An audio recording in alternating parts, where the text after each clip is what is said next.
Prime Minister's conversation with US President Biden on the situation in Bangladesh, the need to restore law and order and stability, but also to ensure that there are no incidents of violence against minorities in Bangladesh, especially Hindus. The situation obviously is quite serious for the Prime Minister to take it up.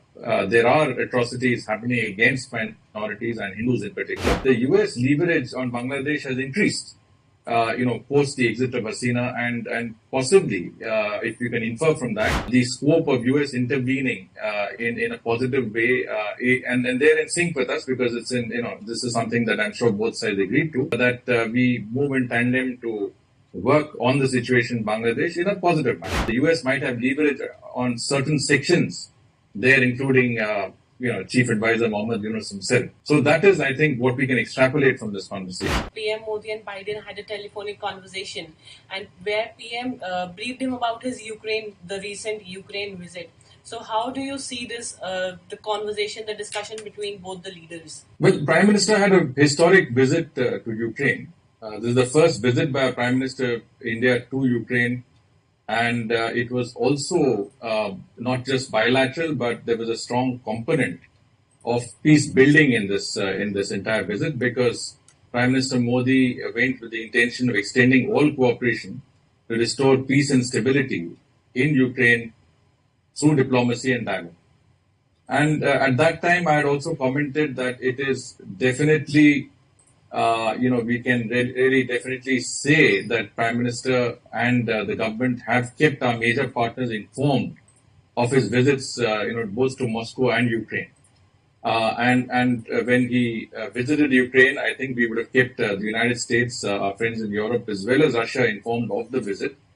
And on his return, the Prime Minister's call to President Biden assumed significance, because in his call he has covered quite extensively his effort at restoring, peace and stability, his talks with President Zelensky, and his vision of how, conflict can be, I would say, substituted through dialogue and diplomacy into peace and stability. So I think these are very, very important factors. And I think President Biden, on his part, also noted that the Prime Minister's visit to Ukraine was very helpful. The US State Department called it potentially helpful. In other words, that the efforts that India is making have been useful and could lead to a potential, sort of positive outcomes in more ways than one. He also appreciated the humanitarian assistance. As President Biden appreciated the humanitarian assistance extended by India to Ukraine. As you know, India has extended 16 different tranches of humanitarian assistance, pharmaceuticals, blankets, tents, all sorts of things that were needed by Ukraine.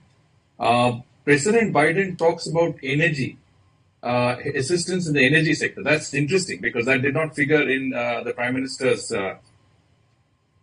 statement issued after the talk. My own sense is there was some talk of reconstruction. In Ukraine's reconstruction, the energy sector, especially transmission lines, power plants, etc., have been very badly affected. Possibly, this you can only extrapolate because we are only seeing what is in the public domain. Possibly, the Prime Minister has offered to provide reconstruction assistance, especially in the power sector, where India has a fair amount of expertise in laying transmission lines, in constructing and reconstructing power plants, etc. So I can only construe that President Biden's reference to energy, India's assistance to Ukraine in the energy sector is that. I mean, there could be other interpretations also, but possibly it is definitely some form of assistance that Prime Minister offered to Ukraine in the energy sector. So after the Ukraine visit, they even discussed the atrocities happening in Bangladesh on Hindus, basically. So how do you see this? Like, do you feel that US can help and can play like an aid in stopping the atrocities on Hindus in Bangladesh? I think by this particular readout regarding Prime Minister's conversation with US President Biden on the situation in Bangladesh, the need to restore law and order and stability, but also to ensure that there are no incidents of violence against minorities in Bangladesh, especially Hindus. And in that context, I think, there are two sort of conclusions we can draw from that. One is that the situation obviously is quite serious for the Prime Minister to take it up.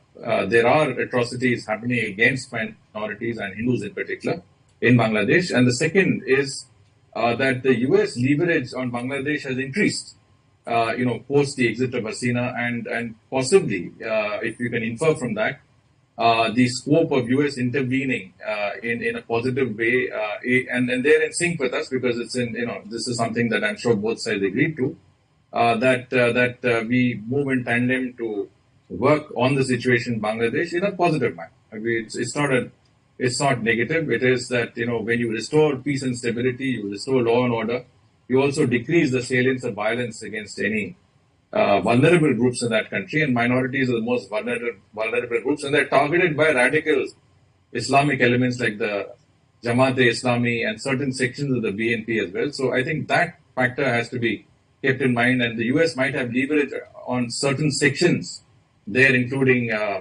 Chief Advisor Mohammad Yunus himself.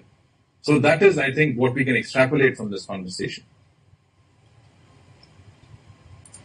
So what kind of impact do you see, like after PM's visit? What kind of impact it can have on the India and US ties? I think what is very clear is that Prime Minister has paid tribute to President Biden for taking that relationship significantly forward. I think we cannot forget that it was President Biden who started the first Quad summit. Quad was first at official level, then at foreign ministers level. But it's under President Biden that we had the first Quad summit, first virtually in March 2020, and then in person in September 2021. So in a certain sense, that relationship has been taken qualitatively forward, both bilaterally and through the Quad. It also has to be recalled that President Biden invited Prime Minister Modi for all of the major summits he hosted on democracy, sustainable development, climate change, the priorities that the US outlined under his presidency. He wanted Prime Minister Modi to be part of those discussions. And the contribution and the value addition from Prime Minister Modi and from India was very significant in all of those, discussions that took place. So, in a certain sense, that was I would say the subtext of what the conversation was about. He was thanking President Biden for keeping the relationship on track, attaching value to the relationship, providing a focus on the Indo-Pacific. And also there was discussion from what I can see on, the UN General Assembly, for which Prime Minister is expected to visit New York in September. Possible meetings in the margins of the UNGA, possible Quad summit also on the margins of the UNGA. So some of these discussions did take place. When will the next Quad summit take place? Possibly in New York. Then will it be India's turn to host it after that? That these are things that we will have to wait and see. But some of the discussions might have been in that context. So just the last question, like how India has taken stand, like we want peace, and with diplomacy, India is trying to go forward. So do you see India becoming a global leader to which the other countries might follow? I think India is already a global leader. India is, acknowledged to articulate the voice of the global South. Developing countries have a lot of faith and confidence in Prime Minister Modi's global leadership and India's role in the world today. So from a country that has been responsive and reactive to international events, today we are proactive. We are setting the agenda. It is our initiatives. Vasudhaiva Kutumbakam, the world is one family, one earth, one family, one future, was India's theme in his G20 presidency. And that was reflected in the G20 outcome document, which was adopted by consensus by all G20 nations. This is our approach to the world. It is our approach on peace and amity, working for the global common good. Prime Minister's concept of, humanitarian intervention in a positive way, human-centric globalization, as he calls it. And of course, Prime Minister's focus on working with all others to try and bring about, realize our goal of peace and stability through dialogue and diplomacy, as you mentioned. I mean, this is not an era of conflict, the Prime Minister said. So these thoughts are permeating the global thinking today.